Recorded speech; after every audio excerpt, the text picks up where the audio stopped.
새 아파트 집단 대출을 놓고 선착순 경쟁까지 벌어졌다는 이야기가 올여름 내내 돌았습니다. 그렇게 어렵게 받아낸 대출이니 이자를 내는 만큼 연말정산 공제도 따라오겠지 싶으실 겁니다. 그런데 그 이자가 한 푼도 공제되지 않는 경우가 있습니다. 장기주택저당차입금 이자 상환액 소득공제는 대출을 받았다는 사실만으로 열리는 문이 아니거든요. 이 공제는 넘어야 할 관문이 3개입니다. 주택가격 기준과 상환 조건, 그리고 등기 시점입니다. 셋을 동시에 넘어야 문이 열립니다. 하나라도 어긋나면 이자는 그냥 이자로 끝납니다. 그 세 관문 중에서 가장 먼저 걸리는 문턱이 주택가격 기준입니다. 공제 대상 주택인지 아닌지를 가르는 금액이 정해져 있습니다.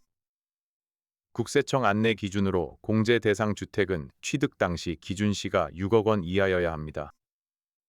이 금액을 넘어서면 나머지 조건이 아무리 잘 맞아도 그 문은 열리지 않습니다. 공제를 받느냐 마느냐가 이 선에서 먼저 갈리는 셈이에요. 그런데 이 문턱이 처음부터 6억 원이었던 것은 아닙니다. 세법이 바뀌면서 2024년 1월 1일 이후 취득분부터 5억 원에서 6억 원으로 올라갔어요. 기준선이 1억 원 움직인 겁니다. 여기서 놓치기 쉬운 게 이 상향이 취득분을 기준으로 갈린다는 점입니다.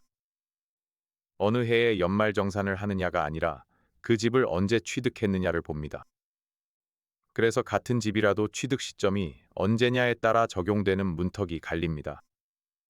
2024년 1월 1일 이후에 취득했다면 6억 원 기준으로 봅니다. 그 전에 취득했다면 5억 원 기준이 그대로 따라붙습니다. 같은 단지, 같은 평수라도 취득한 시점이 다르면 잣대가 달라진다는 뜻이에요. 그러니 내 주택의 취득 시점이 언제로 잡히는지부터 확인해 보셔야 합니다. 그리고 여기에 한 가지가 더 남아 있습니다. 그 6억 원을 어떤 가격으로 재느냐입니다.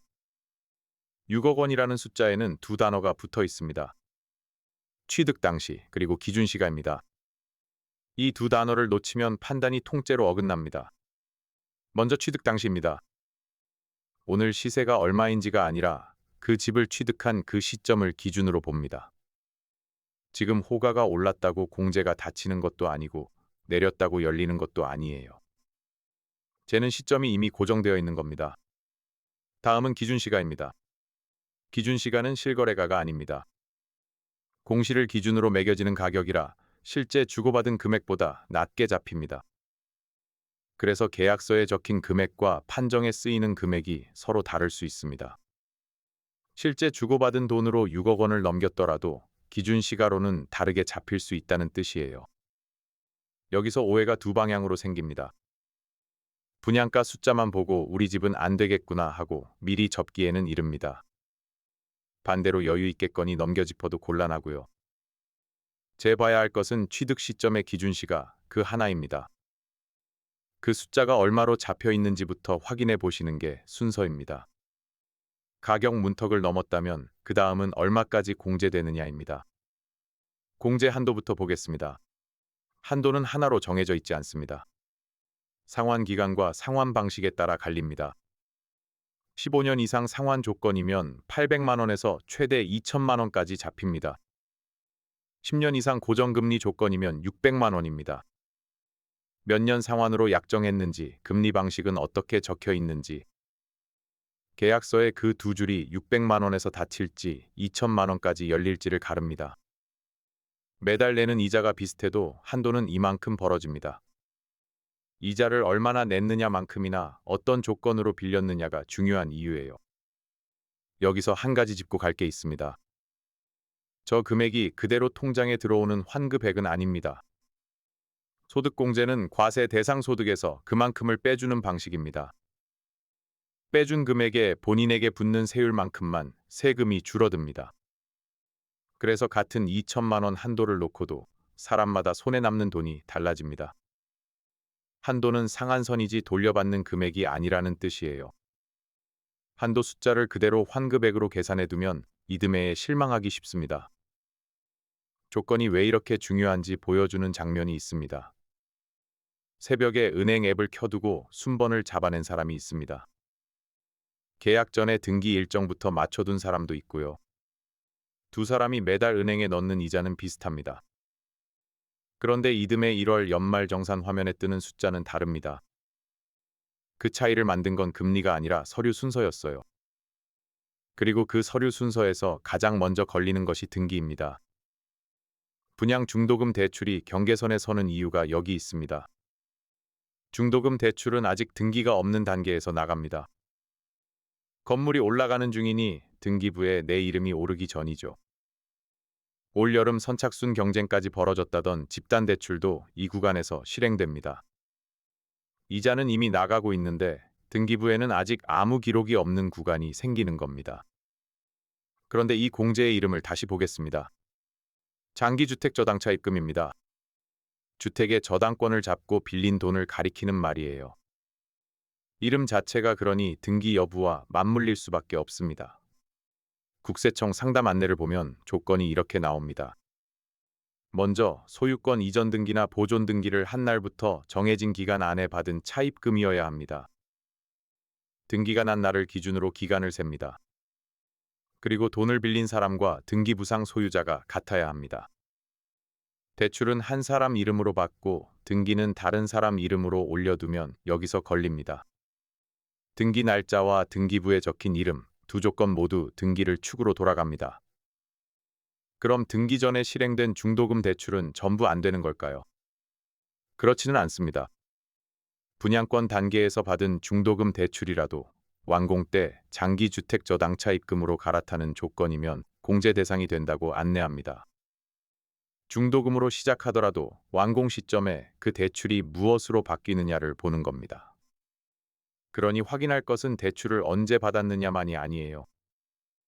그 대출이 등기 뒤에 어떤 대출로 바뀌는지가 함께 걸려 있습니다. 약정서에 전환 조건이 어떻게 적혀 있는지 찾아보셔야 하는 이유입니다. 계약서를 덮어두고 이자만 내다보면 이 대목을 놓치기 쉽습니다.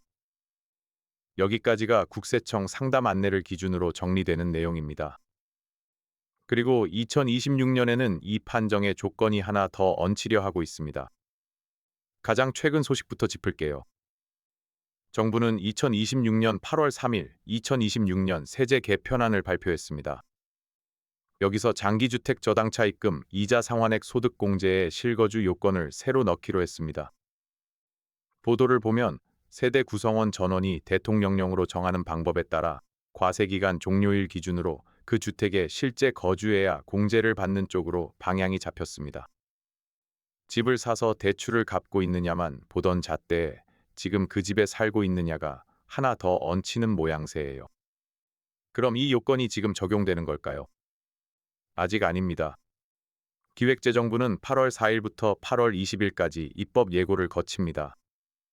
그 뒤로 국무회의와 9월 초 정기국회 제출 절차가 남아 있습니다. 2026년 8월 16일 오늘 기준으로는 아직 법률로 확정되지 않았습니다. 국회 논의를 거쳐야 하니 문구가 어떻게 정리될지는 그때 가서 봐야 합니다. 짚어둘 대목이 하나 더 있습니다. 앞서 본 중도금 이야기는 국세청 상담 답변을 기준으로 한 내용입니다. 상담 답변은 확정된 유권 해석과는 무게가 다릅니다. 상담센터도 답변 자체에 법적 효력이 없다는 점을 함께 밝혀둡니다. 그래서 지금 확정된 규칙과 아직 확정되지 않은 방향은 나눠서 보셔야 합니다. 그렇다면 오늘 당장 무엇부터 확인하면 될까요? 서랍에 넣어둔 분양계약서와 대출 약정서부터 꺼내보세요. 확인할 것은 세 가지입니다. 하나, 취득 시점 기준 시가가 6억 원 이하로 잡히는지. 둘, 대출 명의자와 등기부상 소유자가 같은지. 셋, 상환기간과 금리 방식이 몇 년, 어떤 조건으로 적혀 있는지. 세 가지 모두 이미 서류에 적혀 있는 내용입니다. 그중 마지막 항목이 공제 한도의 크기를 가릅니다. 이자를 얼마나 냈는지보다 이 세 줄을 먼저 보셔야 하는 이유예요. 본인 계약이 어느 쪽에 걸리는지는 국세청 공식 확인이 필요합니다. 계약을 아직 하지 않았다면 실거주 계획도 같이 저울에 올려두세요. 8월 20